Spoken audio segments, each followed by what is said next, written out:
send you the recording then too. Yeah. Sounds good. Okay, so I'm gonna hit play here and we're gonna start. Welcome everyone. How many people do we have? We are 10 with you and me. No, actually 9 because one is double. Yeah. So we are 9 minus 2 is 7. And this evening we will be like 13. Yeah. Okay, very good. Well, welcome everybody. Nice to see your faces. And we're going to talk today about psychopharmacology for art therapists. And I think this is very important for all of you because most of you are going to work with people who are taking medications.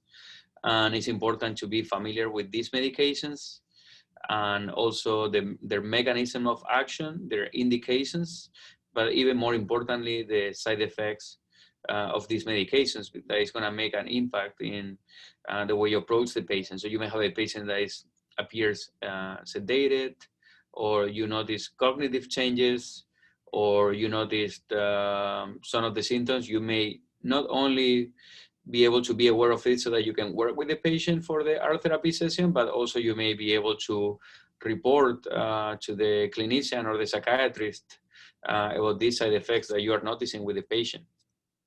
Sometimes the patient will tell you things that they won't tell the psychiatrist, because sometimes they see the psychiatrist as an authority and they feel less comfortable disclosing some of the symptoms, or they may not tell the psychiatrist that they don't like the medicine or some of the aspects they don't like about the medicine because they feel less comfortable sharing that with their psychiatrist.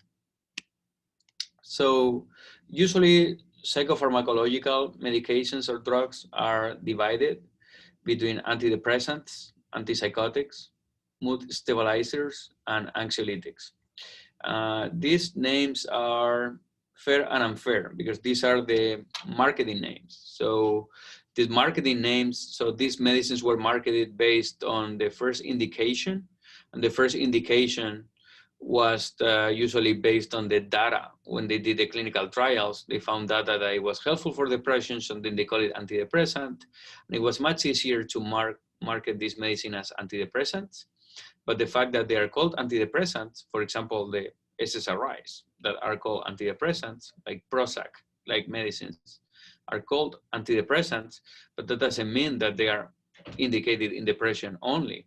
Further research has shown that they are indicated in anxiety disorders, they are indicated in psychotic disorders like schizophrenia. You can give it in what they call the negative symptoms, which is lack of spontaneous speech, lack of spontaneous activity.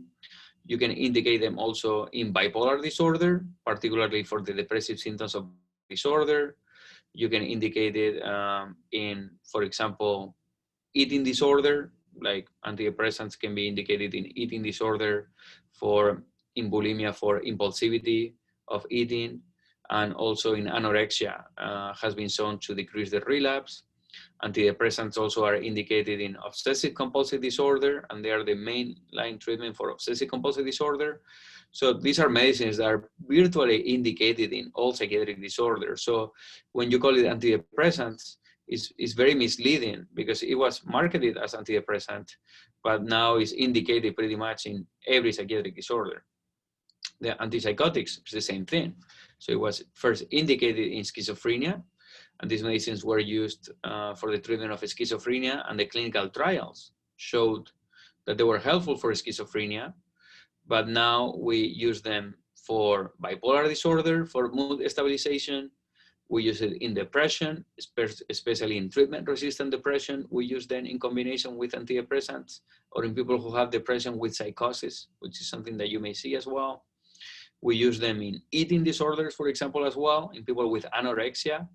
An antipsychotic like olanzapine are indicated in weight gain. We use them for impulse control disorders, and so on.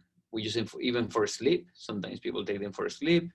Even in personality disorders, people end up taking antipsychotics for impulsivity or aggressive behaviors. So yes, I just want to open your mind because these classifications are misleading for the indications. The mood stabilizers are usually referred to medicines that were used traditionally for people with epilepsy or seizure disorder. And now we found that they are helpful in people with bipolar disorder. So the first trials were used in bipolar disorder, but again, we can use anti-epileptic medication in depression for treatment-resistant depression, in personality disorders. We use it in dementia, in people who are impulsive. We use it in schizophrenia as well. They have impulsive behaviors, also in augmentation for treatment-resistant schizophrenia. And anxiolytics are usually referred to GABA medicines such as benzodiazepines, such as lorazepam, like Ativan called in the US, or alprazolam or Xanax. And these medicines have an action in the GABA receptor of the brain, and it has a calming effect. But we can prescribe these medicines in people with psychosis if they are having anxiety, in people with depression for treatment-resistant depression, and very often they have comorbid anxiety. And in bipolar, we know, for example, they have an effect in mania as well, so we can give them in mania. So pretty much virtually we can use any medicine for any psychiatric disorder virtually. So that's kind of like a clarification to begin with, because I think these classifications can be misleading. So let's start with this, what we call antidepressants. So the most commonly prescribed are the serotonin reuptake inhibitors.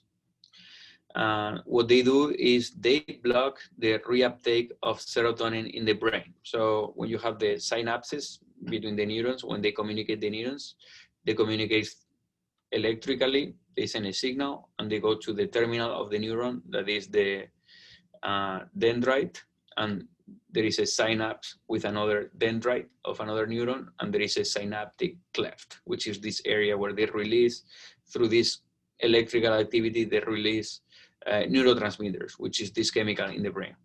So they block the reuptake of one of these neurotransmitters that is called the serotonin. And the serotonin is a neurotransmitter that is thought related to mood stability, or is being associated with emotions in general.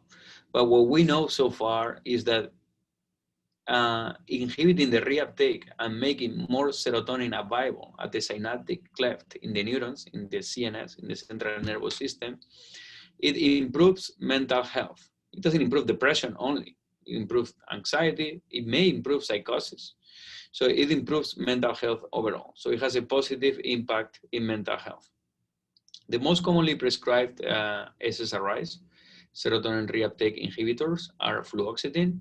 I'm going to put the brand names, not for marketing. I have no conflict of interest, but so that you get familiar with the brand names as well, because that's how you know these medicines as well. Then you get the sertraline, also known as Zoloft. That's the brand name. Citalopram, which is called Celexa. Escitalopram, that is called Lexapro. Paroxetine, that is called Paxil in the US. In Germany or Spain, they have other brand names. And then fluvoxamine, the name is Luvox. So all these medicines inhibit the reuptake of serotonin at the synaptic cleft. And that's how they exert their antidepressant or mental health improvement overall. The indications are, like we said before, they are indicated in anxiety.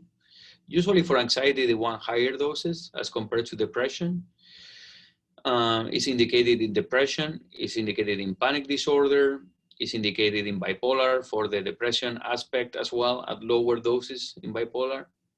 It's indicated in schizophrenia for the negative symptoms. I don't know if you're familiar with negative symptoms of schizophrenia, but they are usually like alogia, lack of spontaneous speech, lack of spontaneous activity like avolition, so flat affect.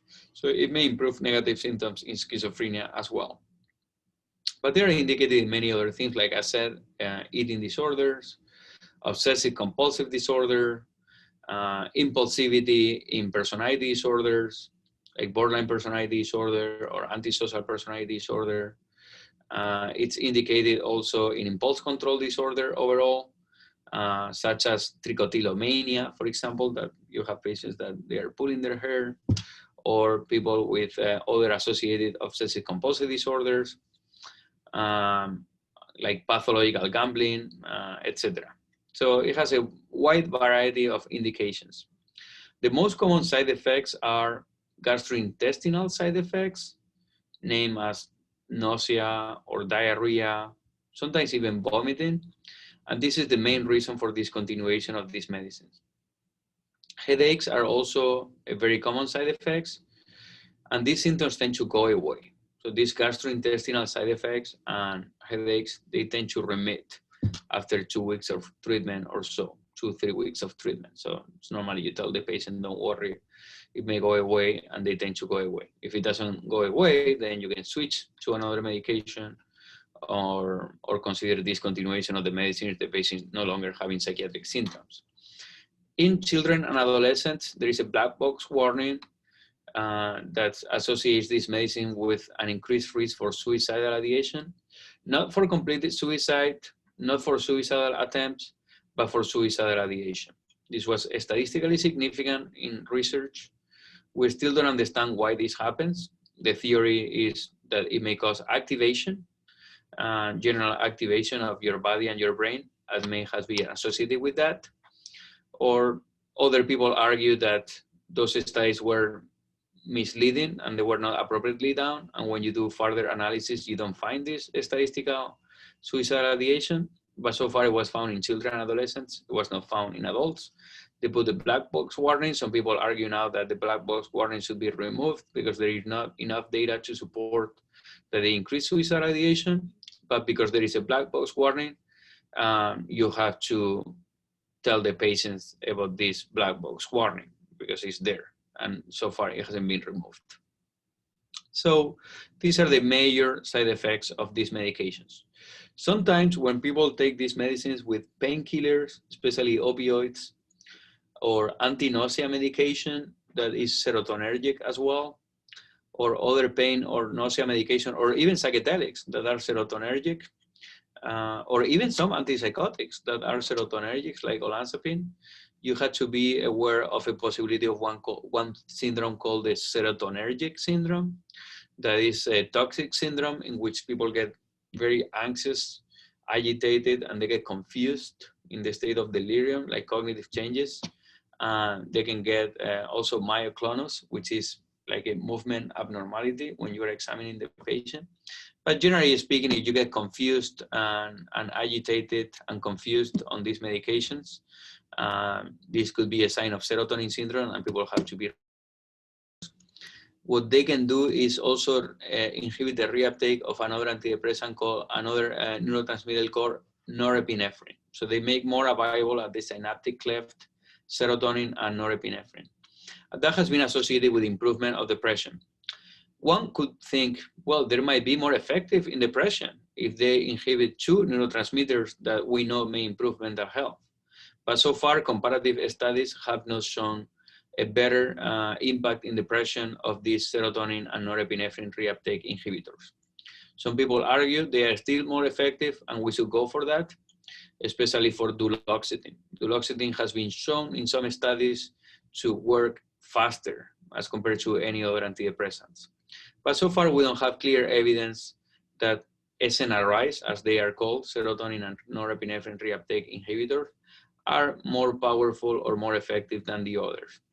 The most common ones are venlafaxine. Venlafaxine is called Effexor also.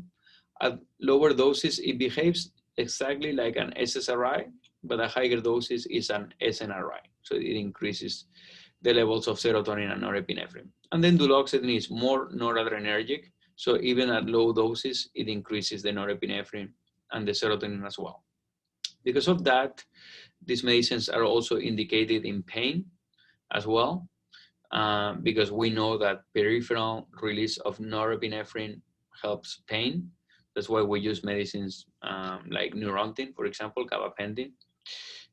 So these medicines are indicated in pain syndromes as well. So you can see that in palliative care, people use it, or in people who have neuropathy, which is like pain from diabetes, for damage of the peripheral nerves from diabetes as well. Because of the norepinephrine, also it may increase the blood pressure as well. So you can see higher blood pressure, so you have to be careful in patients with hypertension. Other side effects are very similar to the SSRIs because of the serotonin, cause nausea, diarrhea, vomiting, and also headaches as well. They may cause also urinary retention by this norepinephrine increase, but also you can indicate it in people who have urinary problems like urinary urgency. So I have prescribed it myself for people who have depression and urinary incontinence as well, and it can be effective as well. So like I said before, they inhibit the reuptake of serotonin and norepinephrine at the synaptic cleft. And the indication is the same as the SSRIs. You can do it in depression, you can do it in anxiety, you can do it in OCD, in panic disorder, in eating disorder as well. Sometimes it may cause headache long-term, but these medicines, because of the pain, help with pain, it can help prophylaxis and prevention of headaches in people who have migraines as well. And like I said, in urinary incontinence, you can prescribe it as well, and in pain in general, especially peripheral pain from diabetes. People who get chemotherapy as well get peripheral pain from nerve damage and is indicated. And in cancer, we do it as well for pain in general. Other ones are Mirtazapine. I don't know if you ever heard of Remeron or Mirtazapine, but Mirtazapine has a different mechanism of action. It blocks the serotonin receptor. And one could say, why blocking the serotonin receptor might be helpful in depression? So we still don't understand why. But it helps depression based on clinical trials. The theory is that it indirectly releases more serotonin in the brain by blocking the receptor. You get more serotonin available in the brain. So that's the theory. But we still don't have a clear understanding of it. This medicine is antihistaminic, so it blocks the histamine receptor. And this is a receptor that is important in the brain for wakefulness. So if you block the wakefulness receptor of histamine, it may cause sedation. And that's why we give it at night, usually, to help sleep. So a side effect that is sedation may be an indication for people who have depression or anxiety with sleep problems. That is a symptom of depression, right? Having sleep problems. So a lot of the people who have depression have a sleep problem, so this might be a good medicine. But also blocking the histamine receptor, the histamine promotes, it blocks the appetite. So blocking this receptor, it may cause weight gain and increased appetite as well. And people experience usually weight gain and appetite, and even changes in the triglycerides, like the fat, you know, so the fat in your blood can be increased as well by having weight gain and appetite. So it's a medicine that may help people who have depression and sleep problems, and they have appetite problems because depression usually comes with low appetite. So it may be an indication there when people have low appetite from the depression. Nonetheless, a lot of people who report low appetite from the depression, they are usually overweight. So you wonder how you can have low appetite and be overweight. I still don't have an answer for that. But a lot of the people that tell me that they have low appetite, they seem to be overweight, which is counterintuitive, you know, because traditionally we used to see weight loss in depression, and now we see people who report low appetite, but they still have weight gain. And I think they eat unhealthy, but they still take more calories. Even if they have a subjective perception of low appetite, they continue to take the calories and they even overeat or eat unhealthily, and they continue to gain weight. That's my theory. But I don't think so far there are no studies on that. So I use this medicine in cancer, people who with low appetite or people with sleep problems, as soon as I can make sure that they don't gain too much weight. Also, it's helpful, it blocks the alpha receptors. These alpha receptors play a role in blood pressure. So by blocking these receptors, it lowers the blood pressure. So I use it in people with low blood pressure. And also it helps because of this histamine blocking, it helps nausea as well. So people who have nausea or they're on chemo, it might be a good treatment as well. Or people who are hesitant to try the others because of gastrointestinal side effects, this can be a good alternative. This morning I was recommending this patient for a patient because of that, because he didn't tolerate SSRIs, and I recommended this medication for her. Other medicines that we can do is trazodone or nefazodone. They block serotonin as well, like the mirtazapine, and it can be helpful in that. Good thing also with these medicines, and I forgot to mention about the SSRIs, that it's very common to have sexual side effects, anorgasmia and loss of libido. Up to 40% of patients have that, and it's very common, and people usually don't even screen for that nowadays because everybody is anxious to ask about sexual side effects in encounters in general. You know, we live in times of sexuality as something that is, people are less open to talk about it. So very often, even clinicians fail to ask for that. I even ask my residents how often they ask for sexual side effects, and very often they don't ask for it. And patients have it, and it really impairs their sexual life, which can make an impact in depression. These medicines, because they block the serotonin, they enhance sexuality. So even in people who have sexual problems, these medicines may help with sexual problems, such as loss of libido or anorgasmia. So these medicines are good for that as well, like trazodone and nefazodone. Even trazodone and nefazodone are medicines that can call priapism, which is priapism is from Priapus, like the king of, the god of sexuality in Greek Roman times, and it can cause a sustained erection. That can be dangerous sometimes because this sustained erection can cause like clots in the penis, and sometimes people can have like penis stroke in a way. I mean, you will have like penis damage there, and it can affect the clitoris as well. So you can have like it's not that dangerous in the clitoris, but you can have a sustained clitoral erection as well. Other medicines are tricyclics. Tricyclics, what they do is similar. They have an action on the serotonin receptors, and they enhance serotonin and norepinephrine as well. That's why these medicines are traditionally indicated in pain syndromes as well. And when I say pain syndromes, I also say fibromyalgia. So fibromyalgia is like a pain syndrome that usually this is the first line treatment, these tricyclic antidepressants as well. So amitriptyline, nortriptyline are medicines that can help with fibromyalgia, pain syndrome, neuropathy, and also depression. These medicines are also indicated for people who have treatment-resistant depression, particularly people who have a type of depression called melancholic depression. And in this melancholic depression, people have like severe anhedonia. You know, the symptoms of depression are sadness, or anhedonia. Anhedonia is like lack of ability to feel pleasure. People who have severe anhedonia, these medicines are shown to be more effective. So these are medicines that are indicated for pain, headaches, and things like that as well because of this pain treatment as well. The side effects are stronger as well. So these medicines are more effective, but they have stronger side effects. So they can cause a heart attack in overdose. They can cause dry mouth, low blood pressure, hypotension, and urinary retention as well. Okay, so I know you're familiar with these medicines like Elavil or Pamelor. They're like stronger medications. They're called the tricyclics. Let's talk a little bit about antipsychotics. Antipsychotics, we divide them usually in typical antipsychotics or atypical antipsychotics.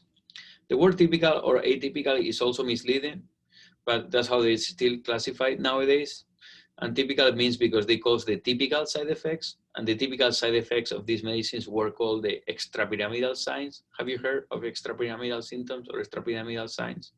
So these are motor symptoms that people can get from these medications because they block the dopamine receptors, and dopamine is another neurotransmitter in the brain that plays a role in psychosis in general, because if you have too much dopamine, you can get psychotic. Like for example, cocaine gives you too much dopamine and can give you psychosis. So blocking the dopamine may help the psychosis, but at the same time, it has motor side effects. And these motor side effects are dystonia, which is an acute muscular contraction. It can happen in any part of the body. It can happen in the arms, it can happen in the legs, and also it can even happen in the glottis, in your throat. So it can cause like respiratory arrest there as well. So it could be like an emergency. I've never seen it, but it's described in literature. So it can cause a muscle, it's like a muscle spasm, like a muscle contraction of one part of your body. This is called dystonia. Another one is called akathisia.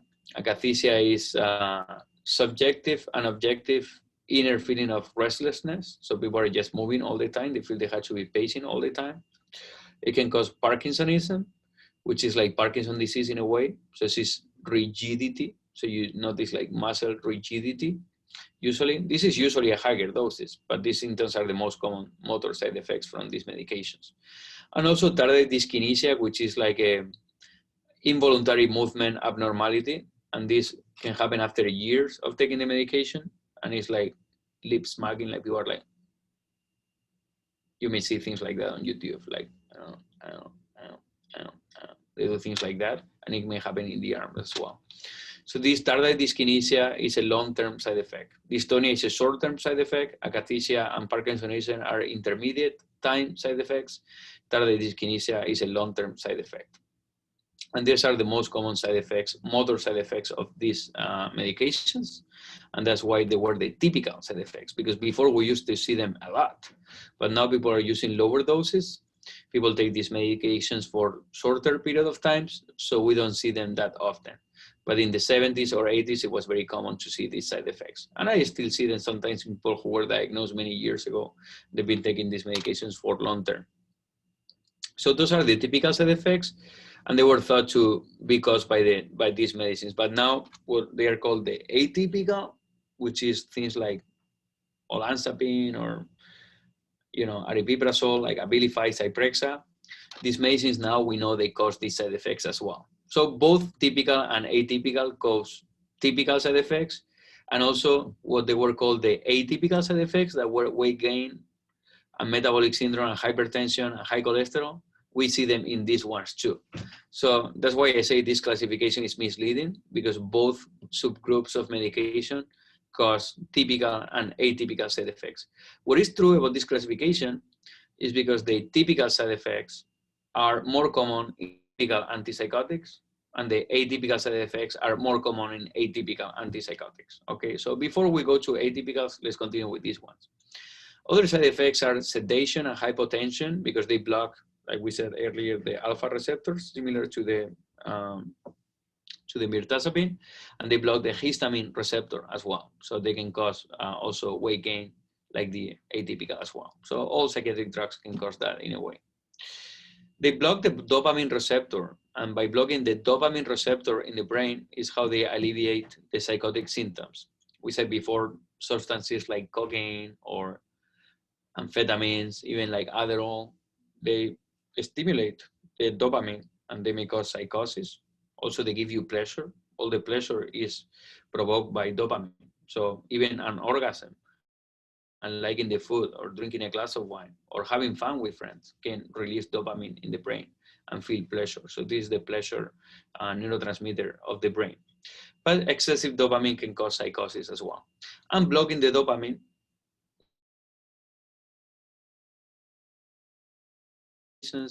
the delusions. Do you know about schizophrenia or psychosis, like delusions, hallucinations? Okay. Disorganized symptoms, like disorganized symptoms like disorganized speech, like loose associations, like you say one sentence is not associated to the next sentence. It's like your thoughts are kind of like disconnected, and you can test that through the speech. And also may relieve the symptoms of mania. You know what mania is in bipolar? It's like the opposite to depression. So both of them are indicated in the treatment of mania for mood stabilization as well. Traditionally, the atypicals, but now we know that the typicals are also helpful in the treatment of mania. I don't know if I'm giving too much information or not. Do you think you can follow more or less the lecture, or I'm being too technical? Good? Okay, thank you. So haloperidol, Haldol is the most common, probably you know the name, or chlorpromazine or thorazine, which is the first antipsychotic ever produced. They were produced for anesthesia, these medicines originally in France, but then they found that it was helping people with aggression, and some of these people with aggression had psychosis, like hallucinations, and they saw it was helpful for that as well. Okay, so atypical. Atypical, probably you know them because they are indicated in everything, in schizophrenia, in bipolar, in depression, even in anxiety. They are used sometimes. In anorexia, they are used as well for weight gain. So you see a lot of people nowadays taking atypical antipsychotics. So they're called atypical because of the atypical side effects that are metabolic syndrome, which is called weight gain, and associated with weight gain, you can get diabetes, which is high blood sugars, hypertension, hypercholesterolemia as well, like high cholesterol. But also they cause extrapyramidal signs like typical side effects, and also they can cause sedation and hypotension. So they have similar side effect profile. It's just in short-term studies, we see more of the metabolic syndrome in these ones. In short-term studies, we see more of the extrapyramidal signs in the other ones. But in long-term studies, we see equal atypical and typical side effects in both of them. They also have the mechanism of action is they block dopamine receptors, but they block the serotonin receptors as well. So there are theories that serotonin may play a role in psychosis as well, because they are effective by blocking the serotonin receptors. Actually, there is one atypical called clozapine or clozaril, and this one blocks mainly serotonin receptors only, and is one of the best antipsychotics that we have. So the theory that psychosis is caused by dopamine and serotonin is not good or complete, because blocking serotonin helps psychosis as well, even if you're not blocking the dopamine. So, and also the typical block serotonin receptors too. They are just weaker. Okay, so that's, I tell you, because people simplify things too much, and things are always more complex than when they are presented, you know. They help the psychosis, which is delusions and hallucinations and disorganized symptoms. They don't help the negative symptoms that much, but they help the positive symptoms, like I said, which are disorganized thinking, hallucinations, and delusional thinking. They help mania by providing mood stabilization. Actually, they are first-line treatment for acute mania. For mania, we use things like lithium, but if you have mania, which is acute with agitation, these medicines can be helpful as well. They help depression in augmentation. So when you give an antidepressant and it's not working, you give another antidepressant, it's not working, you have to augment. So augment a combination of an antidepressant plus an antipsychotic. So they can help for treatment-resistant depression. And the most common is Abilify. You may have seen the commercials. Abilify is an antipsychotic, aripiprazole. And you see the commercials of people marketing aripiprazole for treatment-resistant depression. They do something like, do you feel your depression is not adequately treated? Abilify. That's how they market these medicines. They help anxiety as well. Sometimes we cannot use benzodiazepines because they are addictive and people have a history of addiction, older age, risk of side effects from benzodiazepines, people with history of alcohol problems. We can use these medicines for anxiety as well. We use them for agitation also very often. This is the most common medicines prescribed for anxiety with agitation. We use them intramuscular, even you can use it IV sometimes. But we use them very often for agitation in the inpatient psychiatry unit. The most common is olanzapine, Zyprexa. This is the one that is also indicated in anorexia nervosa very often. Risperidone, quetiapine, Seroquel. This one they use it also for sleep. Often people take it for sleep or for mood swings as well, or impulsivity in general. They help aggression and impulsive behaviors as well. Paliperidone, Invega. This one is very common in people who have liver problems because it's metabolized primarily in the kidneys. Ciprasidone, Geodon. This one, I like it very much because it's antidepressant as well. And it releases dopamine in the frontal cortex, so it may help depression. So this one is very popular in Europe, actually. But in the US, I don't know why people don't prescribe it that much. But this one is the only antipsychotic that is associated with weight loss, and it helps depression. So that's why I like it. Aripiprazole is more weight neutral, but it still can cause weight gain. It's called Abilify. You may have seen the commercials. And clozapine, clozaril. This is the one most commonly prescribed for people who have treatment-resistant schizophrenia. If you fail 2 trials of antipsychotics, guidelines say you have to try this one.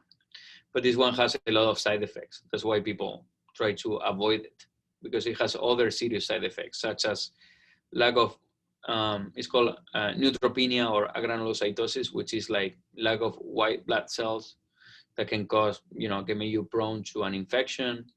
So you have to monitor for that, or drooling, excessive drooling. All of them can cause drooling, but this one is excessive drooling. So people have hypersalivation. and also confusion. So it has strong side effects, and it's the one that is most commonly associated with weight gain. Like people gain a lot of weight on this medicine. So they try to avoid it. But for people who don't respond to psychosis, if you don't respond to 2 treatments, you are a third antipsychotic, very unlikely you will respond. You don't respond to 2 treatments, then you switch to clozapine alone, you have 50% chances of responding. Okay. So mood stabilizers, most common is lithium. Lithium is a salt. We don't know how it works very well. There are a lot of theories, but the mechanism for the most part is unknown. We can talk about the different theories, but if there is no consensus, it doesn't make sense. You can look for it online or ask me if you have any question. It's considered the first-line treatment for bipolar disorder, like genuine bipolar. You know, nowadays a lot of people feel they have bipolar. They look online, they watch Britney Spears having bipolar. They think, oh, I may have bipolar too. You know, things like that. But a lot of these people, they have anxiety or mood swings, but they don't have genuine bipolar type 1. You look at the criteria; they are very specific. A lot of these people who claim to have bipolar, what they have is trauma, anxiety, personality problems, drug abuse, things like that. Not genuine bipolar type 1 when you pay attention to the criteria. So bipolar is something that is underdiagnosed in a sense because it's very hard to diagnose it because sometimes you miss the mania episodes, but it's overly diagnosed because a lot of people who don't have it, they get labeled as bipolar nowadays. It may help mania and it may help depression as well in bipolar disorder. Because it's a salt, when you take a salt, your kidneys wants to excrete the salt, so that gives you polyuria, that means excessive urination. And because you are urinating more, you get polydipsia, which is you drink more water. It can cause tremors as well. It can cause kidney damage if you take too much or you are dehydrated, so you have to be within a therapeutic range. It can worsen acne as well, or it can cause thyroid problems, which is physiological. You can replace it with thyroid hormones, but this is a medicine that has side effects as well. Nonetheless, it's considered the most effective treatment in bipolar disorder. It's the gold standard treatment, and also is the best treatment for the brain. It's not that great for your body, but it's great for your brain. So it's neuroprotective. Even people take low-dose lithium for neuroprotection because it's the only medicine that doesn't damage the brain. All the antipsychotics and antidepressants very little. Antidepressants might be neuroprotective actually as well. We're using now antidepressants in stroke. People who had a stroke, they recover faster from the stroke by taking antidepressants. So they are brain healing, they promote brain healing. But antipsychotics, they can cause brain damage. So if there is no indication, you shouldn't take them because they can cause brain damage as well. But this one is the most neuroprotective of all the psychotropics, the lithium. Antiepileptics, we use them for epilepsy and seizure disorder, but also they have an action in people with bipolar disorder and mood stabilization, and also in impulsivity as well. Also, epilepsy and bipolar disorder are usually associated as well. We must avoid in pregnancy these ones because they are dangerous in pregnancy. They can cause fetal malformations. Even lithium can cause it as well, but it's more rare than in these ones as well. They enhance GABA. GABA is the major inhibitory neurotransmitter in our brain. We have a lot of GABA in our brain, and these medicines work by enhancing GABA. They enhance GABA by blocking sodium channels. Sodium channels is in our membrane. We have sodium, but sodium and chloride channels exchanges in our neurons is what calls the electrical communication in the brain. So it blocks this kind of electrical communication, and eventually they enhance GABA. The most common is valproic acid, also known as Depakote. And this medicine is good medicine. It works very well for mania and bipolar disorder, but also it can cause liver failure. And when it causes liver failure or pancreatic failure in your pancreas, like acute failure of your liver or your pancreas, it's acute. There is no way of predicting it. So monitoring doesn't make sense. There's still a lot of psychiatrists do monitoring of the liver function test. It doesn't make sense because it's acute. It happens just acutely. So you have a patient that has abdominal pain and getting yellowish color of the face or severe abdominal pain, and they are taking valproic acid, then you have to send them to the ER because what I do is just educate the patients on that because it can happen acutely. Thrombocytopenia, which is low platelets. This may happen as well, so that's something you can monitor for. And also weight gain and memory problems as well. Carbamazepine is called Tegretol, and oscarbazepine are the two most indicated as well after valproic acid, but they are less effective. So for bipolar disorder, the most effective medicines are lithium and valproic acid. Some people argue lithium is better. Other people argue both are equally effective. Nobody argues valproic acid is more effective. So it's up to you. But carbamazepine and oscarbazepine are less effective. Carbamazepine is known also as Tegretol. It induces the metabolism of substances.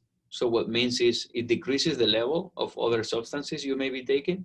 For example, people who take oral contraceptives, it decreases the levels of oral contraceptives and may result in a pregnancy, for example. But it does it for many other substances. It's a strong inducer of metabolism. So any medicine you're taking, if you're taking Tegretol, carbamazepine, the levels in your blood of that medicine may go down. It's such an inducer that it induces the metabolism of itself. So if you're giving carbamazepine to a patient, eventually you have to increase the doses just because it induces itself in the metabolism. It may associate it with weight gain, gait imbalance, nausea, and vomiting as well. Oscarbazepine, also known as Trileptal, it may help in mood stabilization. This medicine can be indicated also in treatment-resistant depression. And the most common is very similar, the mechanism of action as valproic acid as well as carbamazepine. And it may cause also dizziness, gait imbalance, nausea, vomiting, and double vision. Benzodiazepines, also known as anxiolytics. Like I said, they are indicated in anything, but primarily in people with generalized anxiety disorder, panic attacks, known as panic disorder, social anxiety disorder, also known as social phobia, OCD, anything that can give you anxiety, you can take them. They act on the GABA receptor, and by that way, they work like GABA. They inhibit the brain, and they alleviate symptoms of panic, mania. People use it for insomnia because it causes relaxation. People cannot sleep because they get anxious at night, so you can use it for sleep. And also it causes sedation as well, so you can use it for sleep as well. The most commons are lorazepam, Ativan, alprazolam, Xanax, clonazepam, Klonopin, diazepam, Valium, temazepam, Restoril, Zolpidem, Ambien, etc. Antidepressants are preferred for the treatment of anxiety, but people who are very anxious or in acute anxiety, these are more faster acting and more effective. So if somebody's having a panic attack and I give Prozac, it's going to do nothing because Prozac works in a way that it decreases the frequency and intensity of panic attacks overall, but it doesn't act acutely. You want to give something acute for anxiety, you have to use something like this. It's like taking a Tylenol for headache. You take an anxiolytic for a panic attack, or somebody who's having acute anxiety. The side effects is that they can cause tolerance, and they can be addictive, and they can cause withdrawal. So people can have, very similar to a delirium tremens for alcohol, the same thing you can have with these medicines. You stop taking them abruptly, you can have an acute withdrawal episode that you can even be hospitalized for that. And they can cause amnesia, and people who take it at older age, sometimes they can look like they have dementia or memory problems. You stop the medicine and the memory restores and you go back to normal memory. So they can cause like a dementia syndrome. They can cause respiratory depression. Sometimes people take it with other medicines that cause respiratory depression, such as opioids, and it can be fatal. This is very common in Hollywood stars who die because they mix alcohol with benzodiazepines and painkillers. So avoid with alcohol all the time and avoid with painkillers as well, or heroin or things like that. How can art therapists help with psychiatrists? I mean, this is kind of like, how can you help? So it's important that, like I said, not only the patients, they have side effects and they are scared to share with the psychiatrist, especially with psychiatrists who lack empathy. And there are many psychiatrists who lack empathy, unfortunately. They shouldn't, but it happens. So patients may not share this with their psychiatrist, but they may share with the art therapist. And also the art therapists spend more time with the patients nowadays. Psychiatrists, many times they do 50 minutes checklist symptoms, and the art therapist, you may spend a whole hour or 2 hours with the patient. So you may be more aware of these side effects. So just share with the psychiatrist. You can evaluate for that: sedation, nausea, vomiting, headaches, motor symptoms like dystonia, akathisia, tardive dyskinesia. You may notice these symptoms, or patient gaining weight over the time, or feeling dizzy after starting these medications. Any signs of being over-medicated, you can put it in your report and send your report to the psychiatrist, and even contact the psychiatrist and tell them about it. I had a patient recently that the occupational therapist told me he's not doing well in occupational therapy, and we're doing medication. I noticed that he was having memory problems from it. So we stopped the medicine and he recovered the cognition, and he was able to participate in occupational therapy after that. So these are important things to do that can make a clinical impact in the patients as well. You can evaluate and report for changes in behavior that can cause by these medications, change in consciousness, change in cognition as well, in memory, attention, etc. You can evaluate and report safety concerns, such as things like patient having suicidal thoughts after starting an SSRI, or just having suicidal thoughts in general. You may have a patient having a painting about suicide, a painting that is hanging himself or herself. You may notice scars when they are, doing their painting, and they have scars from having cutting themselves. Things that the psychiatrist may not have detected. Violent thoughts through their art. Psychotic symptoms as well, such as delusion or hallucinations, or manic symptoms, having rapid speech or increased goal-directed activity. So those symptoms you can write in your report. It may help.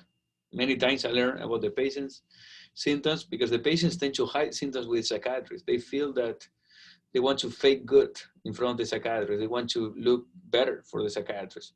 And then I had to go talk to the nurses, occupational therapists, art therapists, and they tell me about the real symptoms that the patient are reporting. This morning, I had a patient that was sexually disinhibited, and he was flirting with all the nurses and everybody. And with me, he was perfectly fine, super nice, polite. So I learned about this sexual disinhibition through the staff.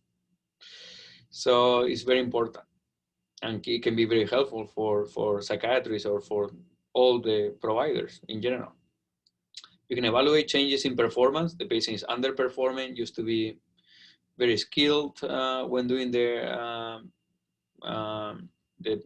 tasks that you were, or the projects that you were working with the patient. The patient's executive function can be affected by these medicines or by the mental illness in general.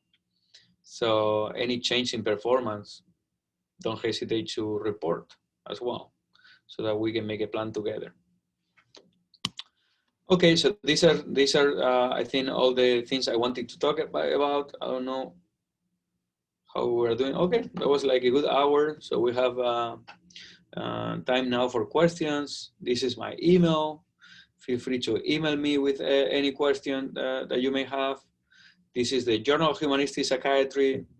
Feel free to read, get familiar with it, and submit a publication with your art. Even if you want to do your own art, have somebody write about it and have it published. It might be helpful for your career as well. So the idea of this journal is to help people with their careers.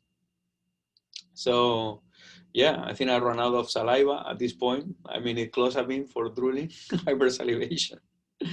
But feel free to ask me any question right now you may have. Thank you so much, Fernando. Just a minute. Thank you so much. Regarding recording, if you like to use this video for YouTube or something like that, I would just suggest to stop this recording now and to do a different recording for Q&A, which would only circulate among us. Is that okay to everybody, or? Fernando, is that okay, or? Yeah, whatever works. Okay, so I would stop this